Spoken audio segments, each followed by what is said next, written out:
Assalamualaikum warahmatullahi wabarakatuh. Selamat sore, salam sejahtera bagi kita sekalian. Shalom, Om Swastiastu, Namo Buddhaya, salam kebajikan. Sahabat Kartika Podcast, saat ini media telah menjadi salah satu agen perubahan yang paling signifikan di dalam kehidupan manusia. Sehingga bisa kita katakan bahwa media ini merupakan agent of change terbesar dalam kehidupan manusia saat ini. Setiap informasi tersalurkan melalui media. Nah, pada kesempatan ngobrol santai hari ini, saya di Kartika Podcast kedatangan tamu yang saya pikir sudah sangat dikenal oleh publik karena beliau sering nongol di depan media, seorang pengacara nyentrik yang tentu sudah tidak asing lagi, Mas Deolipa Yumara, yang lebih akrab dipanggil Mas Olip. Ya.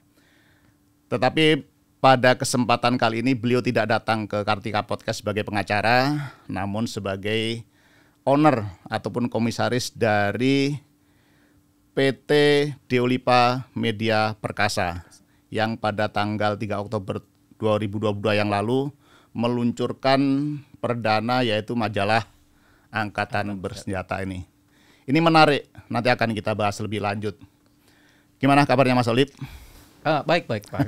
Selamat datang di media Kartika Podcast ini. Terima kasih sudah diundang kemarin. Iya.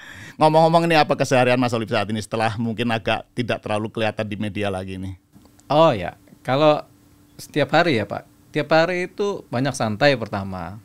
Yang kedua tetap menjalankan aktivitas sebagai pengacara. Kemudian berikutnya ya yang pekerjaan terakhir ya sebagai pengusaha Pak. Jadi 3. Luar biasa. Yang penting santai dulu. Pengacara baru punya media, ya, jadi pengusaha juga.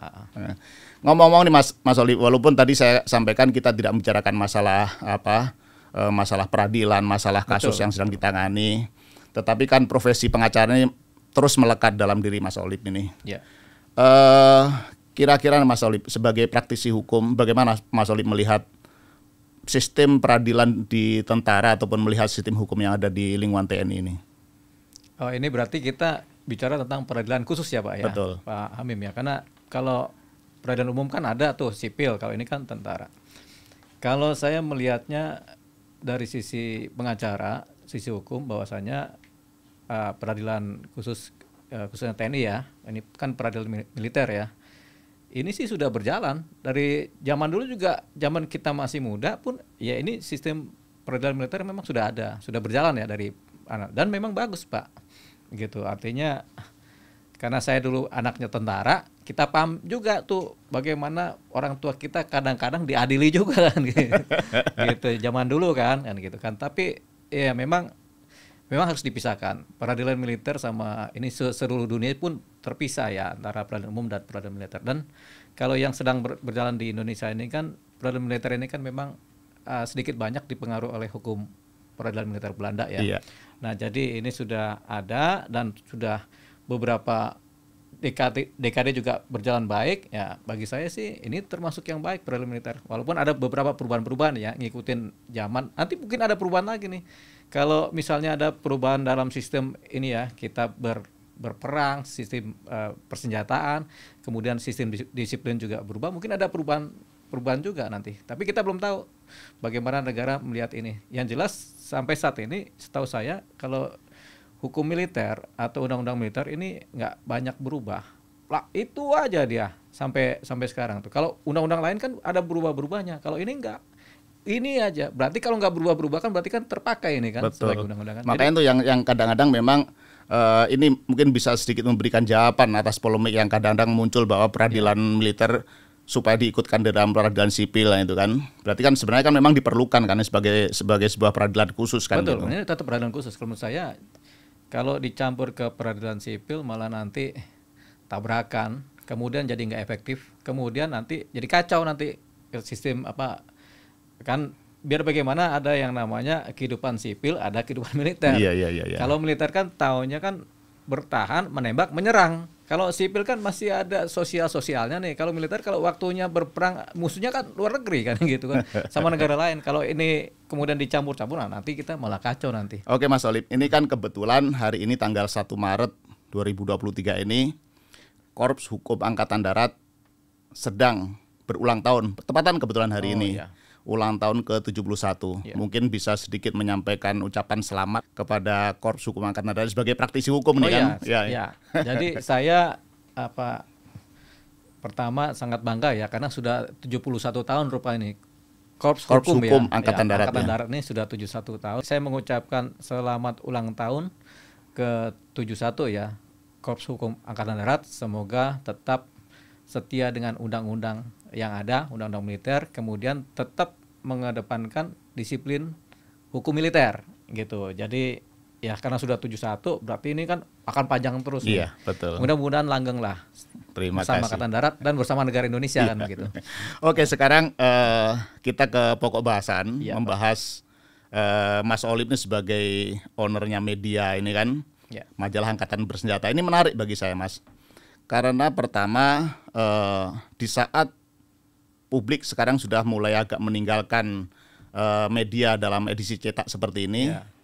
Ini dari Mas Olip justru malah membuat media yang benar-benar cetak. Betul, Pak. Ya kan, itu yang pertama. Iya, Pak. Kemudian yang kedua, saat TNI pun sudah tidak menggunakan nomenklatur Angkatan Bersenjata, Ya. justru Mas Olip membuat majalah ini dengan judul Angkatan Bersenjata. Mungkin bisa sedikit ceritakan itu.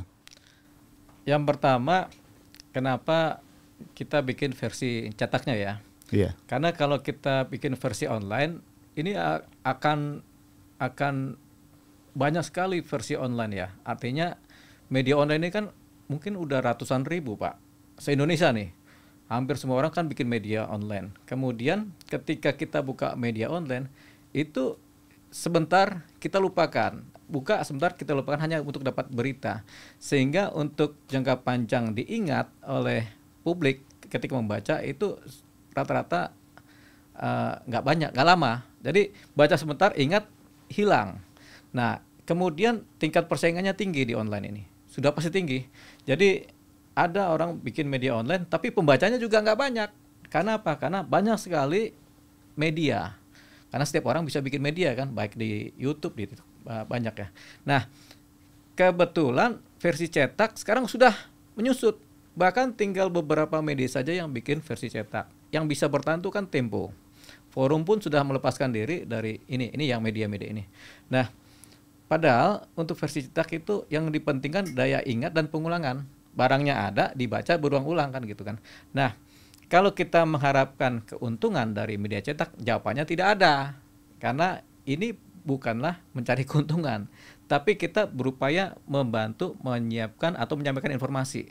Nah, tapi kalau dengan cara online juga nanti sia-sia juga. Karena orang belum tentu baca, Pak, kalau online, Pak.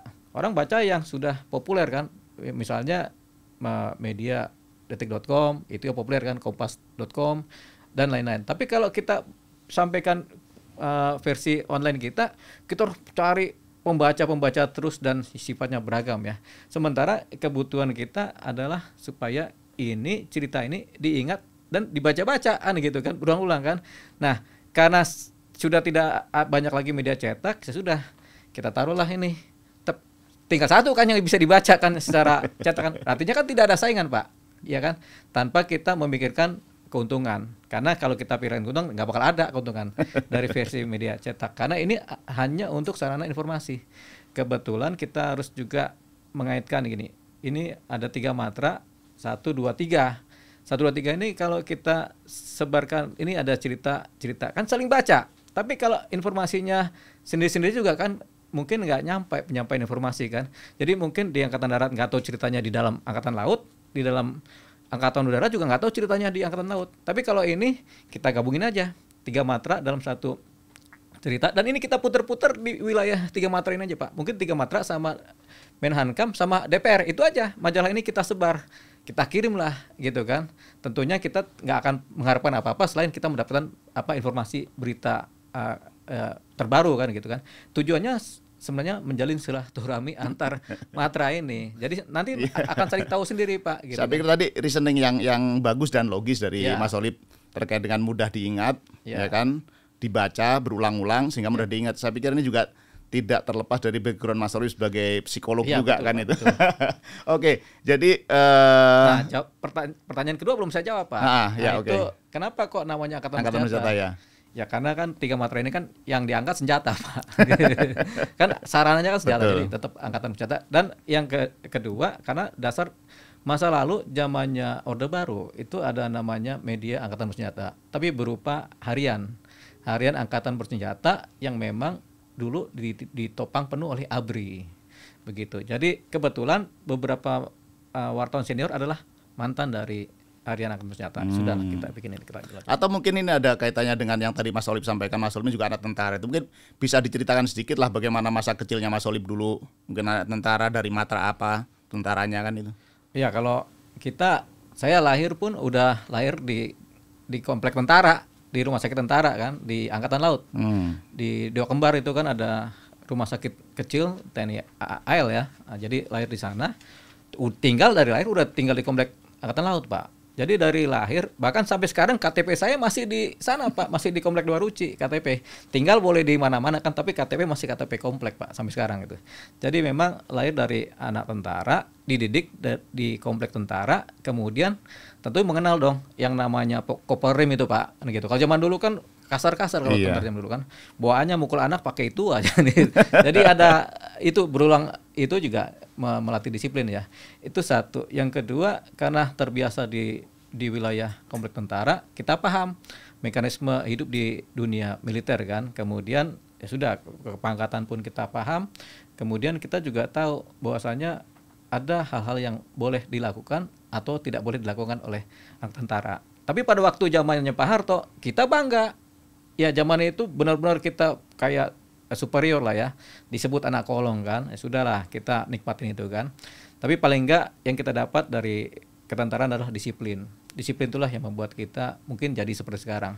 Walaupun tidak meneruskan pekerjaan orang tua ya, sebagai tentara ya, tapi kita bekerja dasarnya adalah disiplin juga. Jadi itulah yang kemudian menginspirasi juga untuk membuat majalah yang namanya Angkatan Bersenjata ini ya. Ini kontribusi terima kasih juga nih buat karena kita minum susu juga makan juga kan dari. Ya kita sekarang ada susu Serdadu nih, Pak. Oh iya, Pak. Zaman dulu susu apa itu? Susu Sinta dulu namanya. Sinta, Pak. Nah, sekarang Bapak Kasat membuat susu Serdadu ini ya sedikit banyak terinspirasi dari itulah supaya bisa memberikan kesejahteraan prajurit, anak-anak prajurit nanti bisa sehat dan seperti Mas Solib menjadi seorang pengacara, pengusaha dan apalagi tadi pengusaha media yang sukses kan itu.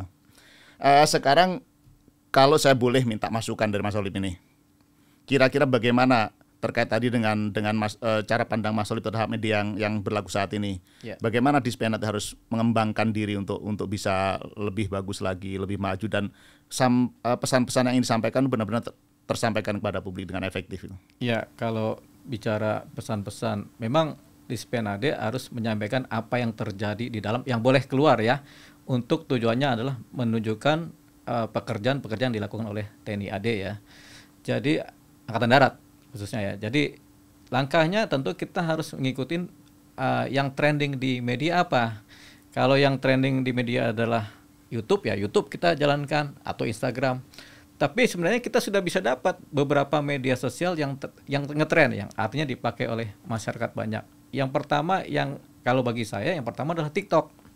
TikTok ini nomor 1 trending sekarang. Baru di bawahnya TikTok ada Snack. Nah itu juga ngetrend ya. Baru YouTube, kemudian Instagram dan Facebook. Nah supaya informasi berjalan efektif tentunya ini dijalankan semua. Tentunya kita konten di TikTok ada yang sifatnya TikTok, ada konten YouTube, ada Facebook juga. Jadi penggalangan semua, Pak. Jadi ketika kita sudah menggalang ini semua, pembacanya pasti banyak, followernya pasti banyak dan mereka akan mengikuti. Apalagi kan sebenarnya publik sipil ini haus akan informasi-informasi ketentaraan. Sekarang ini haus, Pak. Nah, kan? itu yang kemudian juga kita coba diskusikan sebagai pemilik media yang kontennya adalah Angkatan Bersenjata. Tentu Mas Solib juga mengikuti apa yang dilakukan oleh Angkatan Darat saat ini. Iya, Pak. Nah, menurut Mas Solib bagaimana? Apa yang sudah dilakukan ini sebagai warga sipil lah istilahnya kan itu kan. Oh ya, kalau kita ngikutin juga apa yang disampaikan Dispenat dengan program-programnya ya di medsosnya, rasanya sudah masuk Apalagi saya dengar follower udah 1,6 juta 6 juta ya. di YouTube. Wah ini masuk sekali, karena untuk nyampe ke 10.000 aja setengah mati, 20.000, 30.000 setengah mati. Ini kan 1,6 juta secara informasi sudah sampai lah. Artinya ketika ini informasi dari Angkatan Darat disampaikan yang sifatnya bisa dilihat oleh publik, disampaikan, banyak pembacanya. Ketika ini berarti pesan sudah sampai. Kalau pesan sudah sampai berarti pekerjaan sudah maksimal itu. Ada satu lagi yang mungkin saya perlu minta masukan terkait dengan program-program unggulan Angkatan Darat, terkait dengan kegiatan-kegiatan sosial. Bagaimana Mas Solip melihatnya ini? Ya kalau program sosial sebenarnya ya contohnya kan Bapak Kasat ini kan punya program ketahanan pangan, betul. manunggal air, kemudian pembangunan rumah tidak layak huni segala macam itu kan, terus pengentasan stunting. Nah menurut Mas Solip bagaimana itu? Ya itu positif banget ya. Kalau menurut saya sih sangat positif ya. Dan kita nanti refleksi ke masa lalu. Di zaman dulu, zamannya beberapa pimpinan tentara zaman dulu kan, zaman Orde Baru maupun Orde Lama, Orde Baru ya yang kita ikutin kan. Ini juga ada program gitu, ABRI masuk desa juga ada, kemudian pensejahteraan keluarga tentara juga ada. Nah ini kalau dilanjutkan seperti sekarang ya bagus banget Pak, gitu. Karena ada fase vakum di mana ini tidak dijalankan. Tahun-tahun 2000-an ketika banyak gejolak ini tidak berjalan Pak. Nah, tapi kalau sekarang ini dijalankan oleh Pak Kasat, ya ini bagus. Artinya menyatukan tentara dengan rakyat. Artinya program ini berjalan nih sangat bagus sekali. Karena ada fase vakum di mana ini tidak ada. Fase vakum itu tahun 2000, 2001, 2002, 2003, apalagi pas ABRI pisah dengan polisi kan. Nah, itu ada fase vakumnya itu. Sehingga lebih kepada internal, penyiapan internal ya. Sehingga tidak ke masyarakat dulu. Nah, sekarang ini sudah waktunya memang TNI khususnya Angkatan Darat kita masuk ke masyarakat lagi. Dan ini programnya sudah bagus sekali, Pak. Ya, mungkin ada harapan-harapan barangkali mewakili masyarakat luas lah ini kan kepada TNI khususnya Angkatan Darat, bagaimana kita harus mengembangkan diri ke depan, bagaimana kita, apalagi ini kan menghadapi tahun-tahun politik gitu kan. Terus kemudian ada wacana juga dengan pembentukan Kodam baru. Nah, kira-kira harapan Mas Solip mewakili masyarakat bagaimana? Harapannya sih program yang sudah ada tetap dijalankan, kemudian netralitas TNI dalam bernegara tetap ada, sehingga tidak lagi terkait dengan dunia politik. Walaupun kadang-kadang ketika pensiun berpartai itu wajar kan, jadi sipil kan, tapi ketika jadi tentara ya jangan berafiliasi kemana-mana, tetap aja negara dan Pancasila. Karena saya juga kan nggak ikut partai juga Pak, jadi maunya ya kita bareng-bareng Pak, netral gitu. Gitu. Jadi netral ya bagus kan gitu kan. Cuman kadang-kadang juga kita dalam posisi netral, tentara harapannya juga harus memahami ada posisi yang membahayakan, ada potensi-potensi politik tindakan politik dari sipil yang bisa membahayakan negara. Nah itu diantisipasi Pak. Walaupun kita TNI netral, tapi itu yang diantisipasi. Misalnya arah politik tiba-tiba jadi radikal ke kiri atau radikal ke kanan, di mana mulai bertentangan dengan Pancasila. Ini siap-siap gitu. Nah sepanjang pendulumnya ada di tengah, artinya iya TNI netral ya. Tapi kalau pendulum politik tiba-tiba belok, nah ini kan mulai bertentangan Pancasila. Itu harus dibaca Pak. Namanya tanda-tanda zaman Pak. Gitu. Nah, itu pimpinan TNI harus siap nih menjaga. Jadi walaupun netral tetap menjaga-jaga. Jangan sampai juga netral polos. Netral polos malah bahaya Pak. Ini udah ke kiri banget atau ke kanan barat, tetap netral aja. Nanti kacau negara gitu. Jadi ada yang namanya tentunya ada intelijen yang bekerja untuk kepentingan TNI juga, yang menjaga mana yang netralnya kita tepat, mana kemudian ada persoalan-persoalan politik atau pendulum arah kenegaraan ini yang sudah mulai menyimpang, ini harus dijaga juga. Makanya kenapa mau nggak mau kita juga bareng-bareng, mungkin dari sipil, saya dengan banyak warga sipil mengharapkan ya sudah TNI dalam kenetralannya tetap harus waspada dari sesuatu aspek politik atau kegiatan politik yang mungkin bertentangan dengan NKRI. Itu yang berjaga Pak. Terima kasih Mas Solip atas obrolannya hari ini sebagai pengacara ya, melihat tadi peradilan di militer bagaimana, kemudian terkait juga Mas Solip sebagai pemilik media, bagaimana kita harus mengembangkan perang informasi ke depan.